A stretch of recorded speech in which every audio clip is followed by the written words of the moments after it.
been recording.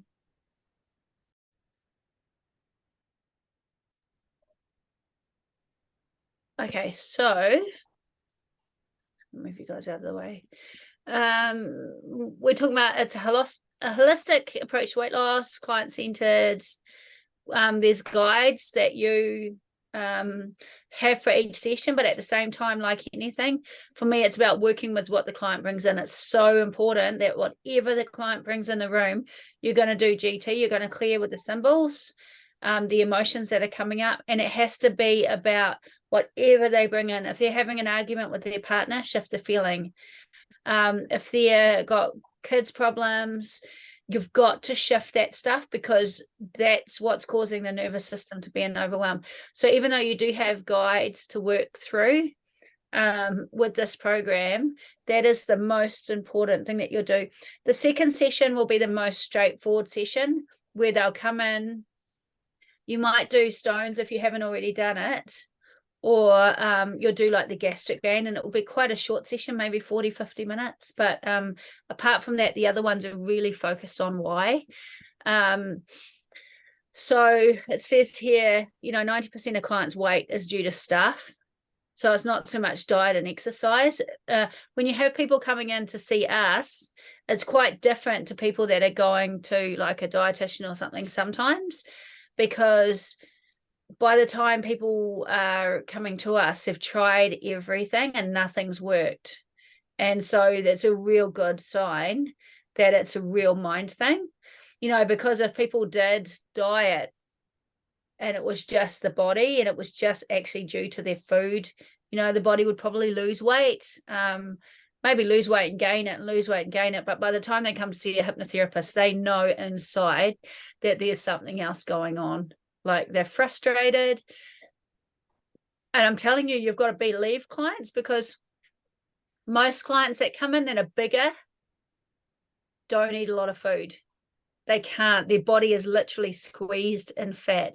So when they come in and they say to you, I only have 3, 4, 5 balls, and they do the most and they exercise and stuff, believe them. Because bigger people generally don't eat a lot of food. It's not like what you would think. I actually see the people that eat a lot of food tend to only come to me wanting to lose 5 or 10 kilos. or they come to me just for sugar addiction, and they're eating a shitload of food and there's not a lot of weight. When we've got bigger people, the bigger people, they want to lose 20, 30, 40 kilos. They are generally healthy. They know everything about weight loss. They probably can tell you the amount of carbs or calories and everything you've eaten. They would be experts and should probably have a degree in weight loss, because they have done every diet, they've researched everything, they know everything, and nothing's working, and they're stressed out and they're really pissed off about it. So when someone comes in, there's 2 people in here, and there's Caroline and another hypnotherapist, Jenny. If you heard Jenny talking, she's from Rotorua. She said when she came to see me and she walked in, she goes, I don't eat anything and I exercise, and I don't know why I'm this big. When I said to her, it's just your nervous system. It's all the shit in your background. Don't even worry about it. She started crying, right? And now she's a hypnotherapist, because she said no one ever looked at her and said, oh, totally. That's exactly what everyone's like that comes in here. Of course you're eating healthy and stuff. She never have ever had anyone actually believe her that she was a healthy person, ever. Everybody just assumed she must have secretly been eating, or she must have been lazy, and she's like far from, do you know what I mean? But her body, she just had a buildup of stuff and her nervous system was overwhelmed.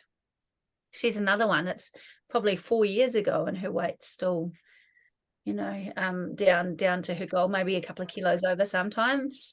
But her body stayed there because her body was just a nervous system response. So really understanding that when people come to see you, if they tell you that they're not eating a lot of food, just believe them. You might find later on when they tell you how many balls they're having and they work it out, it might be a little bit more than they were thinking. But at the end of the day, the only time I really see big eaters are small people. Justin, can I ask you what you mean by balls? I haven't heard that expression. Yeah, I will go through ball sizes soon. Okay. It's a gastric band thing. Yeah. So, so This is very, just very basic rundown why the body could hold weight. First is protection. So the nervous system, the body doesn't feel safe for whatever reason, and it's holding on to weight. It says there, sexual abuse, you can see it all the time in the clinic. And I do see it a lot with the bigger woman. I see it a lot with the woman in their 50s or 60s that have got a lot of weight on, that there might be a pattern of that in the past. It's not always, you wouldn't have someone walk past and go, oh, they've been through this, because it's not how the mind works. But when you think about it from a background or perspective, if the body believes that the opposite sex as an animal is unsafe, then it's hiding the body shape. So what you'll see is more of an area in the body where it is actually taking the feminine shape away. It's even down to our, I have women coming in that are quite small, but they have a really chubby face. And when you kind of look into their story, it wasn't safe for them to be seen as a child. And when you think from an animal perspective, we are just an animal. When weight goes on the face, it hides our family characteristics. So if you see people as they get bigger and bigger, their faces, they become all looking the same.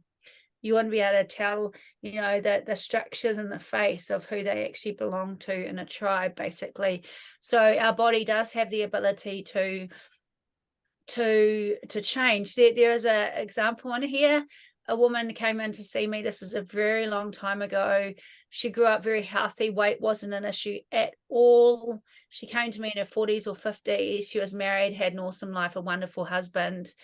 Everything was perfect, but she just couldn't lose weight. And when we followed the feeling back that she had in her body about her weight, it went back to a very bad scene where her boyfriend shot himself in front of her. So that's pretty extreme, but from that moment on, her body just beefed up, and it just kept on getting bigger and bigger and bigger and bigger and bigger. No matter what she did, it held on for protection. Like nervous system overwhelm, body went into shock, and this was what it was. So of course, helping her now to lose weight, really simple. Her food, her exercise was really good.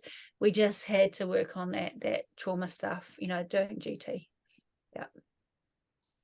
So so protection, childhood programming, of course. Our body shape template is generally formed by what we see around us, not so much genetics. So if you looked at my family photo that was taken this year, all my family is way shorter than me and small. Like my mum's 5'2" and my dad's like shorter than me and small.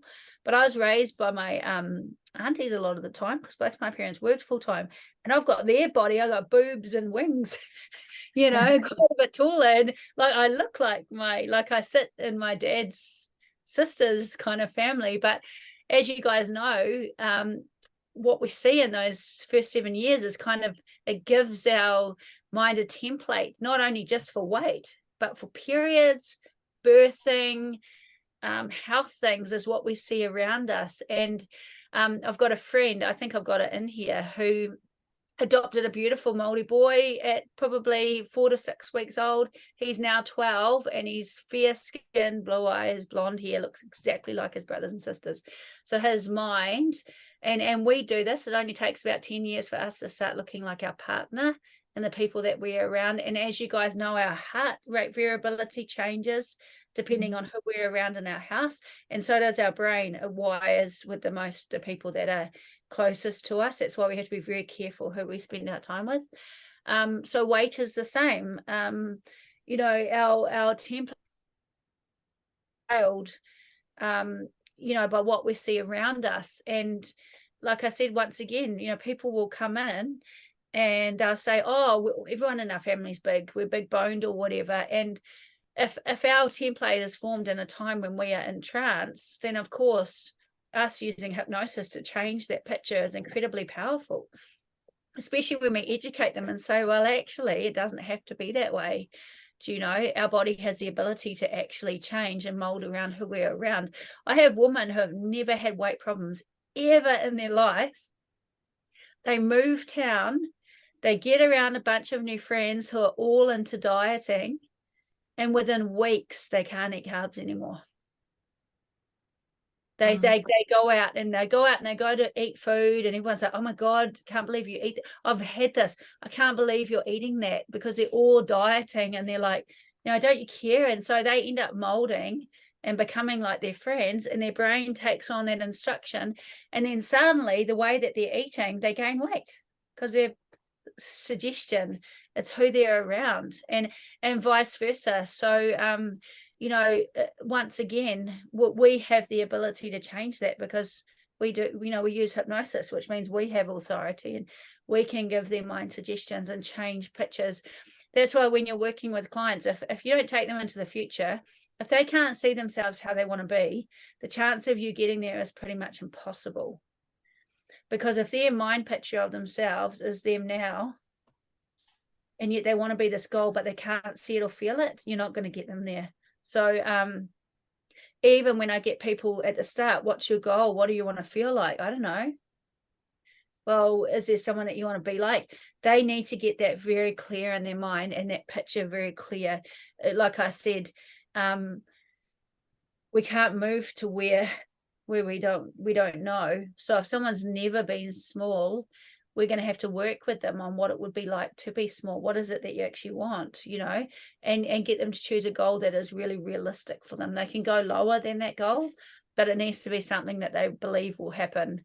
So you know, things like, I've had people, there's an interesting picture in here because it blew my mind, where I had a lady come in with these huge legs and this tiny little waist, like anything. She was probably like a 10 or 8 waist, like these massive legs.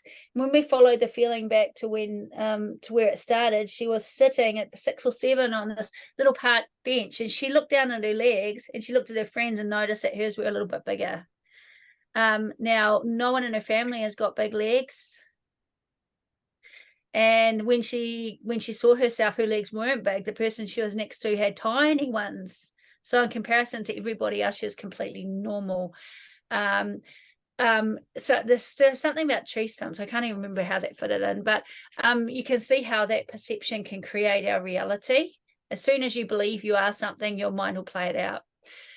Something else to do with childhood, of course, is nearly anyone that comes in, they can't stop eating. They eat what they're given as a sign of respect, fear, whatever. You know, when they're young, they might have been told off if they didn't eat their food. So of course there's a program running, usually with an emotion. You know, when I say when you think about leaving your food on the plate, how do you feel? And they'll have a feeling come up, you know, which is kind of the golden thread thing again. But it's actually tied to times when they might have been yelled at for not eating. So they come in with all these things like, mum and dad worked hard for, you know, we work really hard to put food on the table. And so you kind of have to shake those beliefs and get a sensation up out of them. And then, of course, the hypnotherapy recordings and stuff will help with that too. I remember I didn't even need to do, I mean, I've got weight, I've got heaps of weight that I need to lose right now. But I remember the first time I paid $7 or $8 for a pie from the BP, and I took 2 bites and it was yuck, right? And I thought, I don't really like this, I'm not going to eat it. So I just threw it out and drove away. And that to me was huge, because when I sat back in the car, I was like, fuck, that was $7. Like, I just threw away $7 of food. And it wasn't in my brain that I don't care because I didn't eat it. It was the amount of money that I'd paid to have that pie. Do you know what I mean? And when reality is, if we go to eat something and we don't like it and we're not really hungry, we should be able to just throw it away and go, you know what? I don't really feel like that. Do you know what I mean? But we're so trained to, you know, that mindset of there's not a lot of food around. And you know what, to be honest, with our house prices and grocery prices, we might get back to that. You know, one day it might be, you better eat your food because it's too expensive to buy anything else. Who knows? Hope not. But yeah, and there's things here, it says very quickly, like eating fast, you know, being brought up in a family, you know, of lots of kids, and you want to get in and have the lollies, you know, and you're fighting for competition. You might find adults that are still fighting with nobody for food. And things like, you know, we can get things ingrained in our mind, like, you know, on Fridays we get treats, at the supermarket we get a treat. And once again, when we look at emotions, it always goes back to an emotion. Like when they go and get their chocolate bar at the supermarket and they sit in the car in this feeling comes over them and they grin because this is their special treat that they get. You know, there's a real emotion tied to it. And yeah, so there's a lot at play. Negative emotions, like, as you guys know, when we have deep-seated feelings inside of us, this all kind of goes to GT. But you know, if underneath, I find this with smoking too and food, is that people's life may be going amazingly well, and then there's something that's just, they just can't stop, like the eating or the smoking. And when you bring up the feeling that they have around it, they come up with these words like, you know, disappointing, and they're very unrelated to what they're doing. And so what you find is that when people have trauma, when people have beliefs and stuff lying in the background, they're not just going to disappear because life is great. You know, our belief system inside of us doesn't just run away. If it did, would be awesome. But what happens is our beliefs and our ideas, they play out in our life in one area. So like I said, if you might be growing up, weight might not be really a thing, but you might find that you're a really anxious person or whatever. And then as you get older, you know, life is really good, but I just can't shake the weight. And what you find is that there's underlying stuff that's got to come out, and it's got to come out in one area of your life, and it's choosing weight at this time. Do you know what I mean? So once again, when we actually work on feelings that are coming up in the person's body, you can see how powerful it is for weight loss and health in general, because it all kind of goes back to there. It all goes back to the mind and what's going on. Because even then you've got, you could do a really good amount of work with people and they might lose quite a bit of weight, but not be at their goal. But what you'll find is they're happy anyway, because they're feeling good in their body, and their body is doing everything they need to do. It's fit, it's healthy, it feels good. And because the mind is sorted out and there's no stories in the background, they're actually comfortable as they are. They might not be 100% where they wanted to be, but because we've sorted out the underlying stuff, they actually appreciate their body as it is. And so, yeah, the mind has got so much to do with this.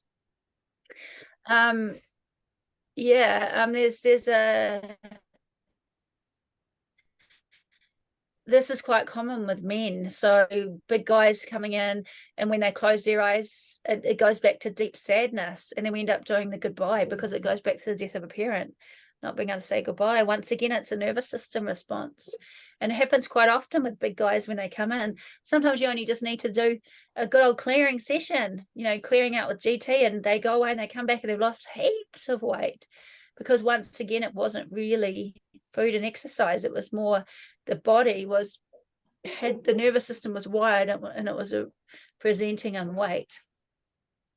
So yeah, it's really good. So it says here, just plain old bad habits. These guys usually don't have much stuff going on, really. They usually don't have a lot of weight to lose. It's just a little bit.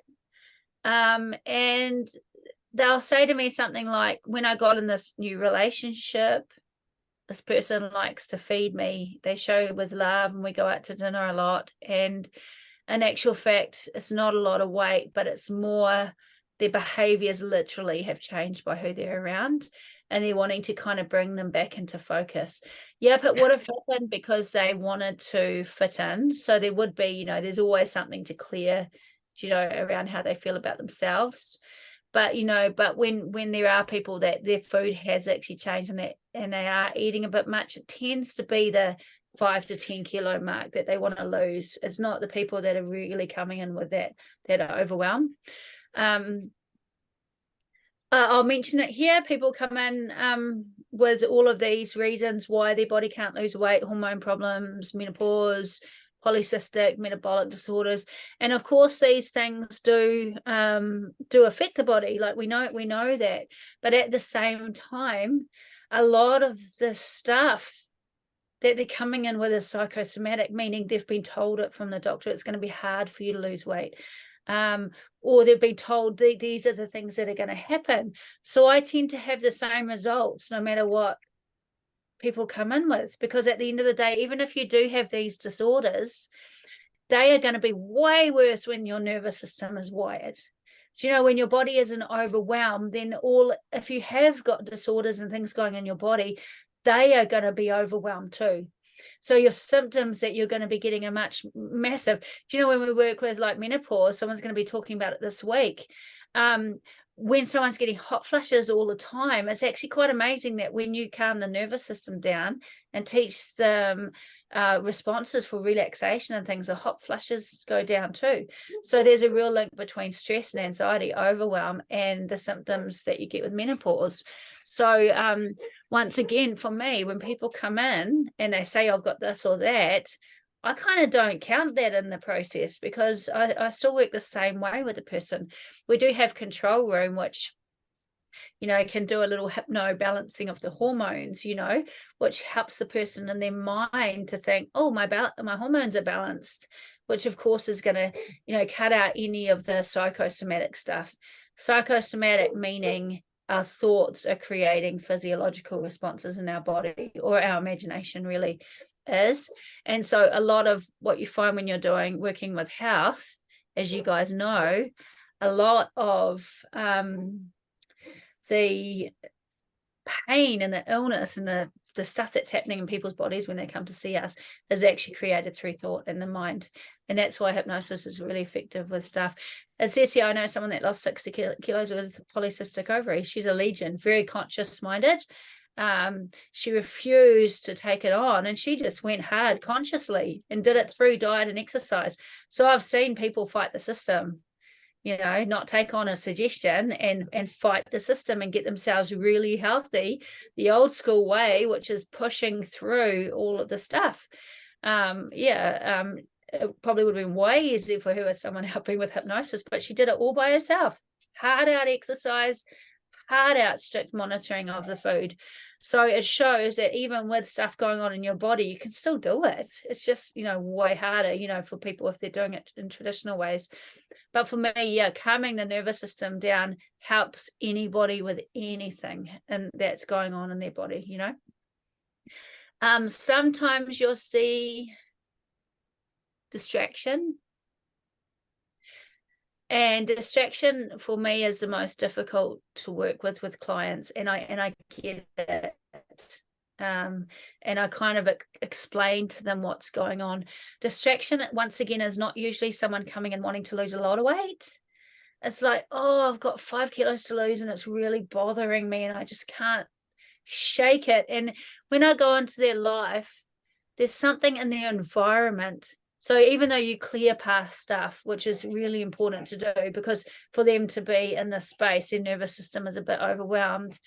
But what I find is that something in their life and their actual environment is playing up. So in other words, the marriage isn't what they want. The job isn't what they want. They've got sick kids, and their mind really hyper focuses on those 5 kilos, because if it didn't, they'd have to face reality of what's in front of them. And so you find they're coming in wanting to shift that 5 kilos. And even if the 5 kilo shifts, you kind of find they still want to come in for a session. It's the kind of people where it's more about the connection with you and underlying it. And you kind of know that until their environment changes, this is going to stick probably. So for me, it's all about making them feel good about themselves, getting into a place where they can change the situation if they have to. I've had women in quite abusive, not abusive, you know, physically, but in relationships that just are not good for them. And they're coming in, and like, you just know that relationship's got to shift for their nervous system to calm down.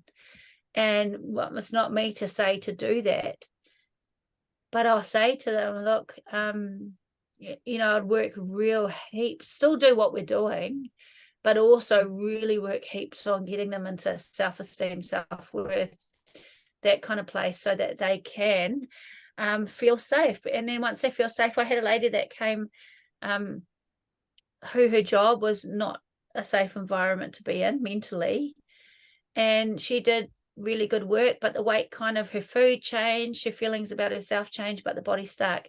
When she left her job, months later, she lost 60 kilos or 50 kilos. So the weight, once she shifted the environment, the work we had done, it was all there ready to go. And as soon as the environment changed, allowing her to feel safe, the body just got safe instantly. And you'll hear that a lot. So it's really important to know that if the environment that they're in is quite stressful, you can still help them a lot. Especially, you can cut their food down, you can make them feel better, you can teach them techniques to help calming their nervous system. They'll probably lose a bit of weight, but remember, the environment is the tiger in the room at the moment. So when the environment changes, so will the weight. And even giving that suggestion, I'm telling you now that when all of this stuff dies down, your body is going to lose so much weight. It's just going to go, because right now your body's just keeping you safe.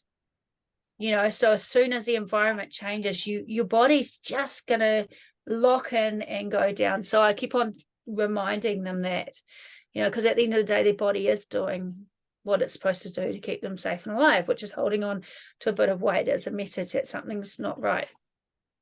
So it's really important with things like this. It says here, if a client comes in saying that their house is a mess and it's really bothering them, give them a challenge. Right, okay, which room is bothering you the most? Shift the feeling around why they can't clean that room, and get them to send you a photo before the next session of that room clean, because it's a metaphor for their mind, and because every time they see that room, it's going to overwhelm their nervous system, and it's totally fighting against what we're doing with them. Yeah, so that's really important. And as you can see from the list above, working with weight loss is a big thing. There's a lot of parts to it. We really focus on kind of the underlying stuff, and then the using hypnosis to check on a gastric band or to shrink the tummy or whatever that we're going to do using hypnosis is like the icing on the cake. So we really focus on why the body is doing what it's doing. And then we use hypnosis to cut the food down, which probably happens naturally anyway with emotions, but we'll use hypnosis to like kind of reduce the food, get them to where they want to go, get them to be able to see and picture themselves there, and to get them on track. So yeah, first we focus on why, and then when you use hypnosis to, you know, to tidy up all the habits and behaviors and stuff like that.